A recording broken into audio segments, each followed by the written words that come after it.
This is the Lone Crater YouTube. We hope this video helps. In this video, I will explain how to make delicious chocolate chip cookies right on your stove. First, grab a non-stick pan and melt about 113 grams of unsalted butter over medium-low heat. While that's melting, combine 1 cup of all-purpose flour, half a teaspoon of baking soda, and a pinch of salt in a separate bowl. This sets the stage for our quick and easy stovetop treat. Once your butter is melted, take it off the heat and stir in half a cup of brown sugar and 1/4 cup of granulated sugar. Next, beat in 1 large egg and 1 teaspoon of vanilla extract until everything is smooth. Now, slowly add your dry ingredients to the wet mixture, mixing until just combined. Finally, fold in about 1 cup of your favorite chocolate chips. Now for the fun part, cooking. Place your non-stick pan back on medium-low heat.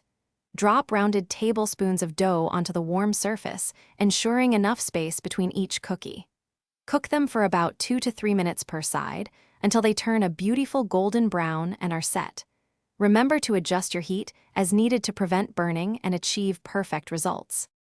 Once cooked, carefully transfer your warm cookies from the pan to a wire rack. Let them cool for at least 5 minutes. This allows them to firm up and develop that perfect chewy texture. These stovetop chocolate chip cookies are best enjoyed warm, perhaps with a cold glass of milk. It's a quick and satisfying way to enjoy a classic dessert. Thanks for watching. Consider subscribing if we helped you.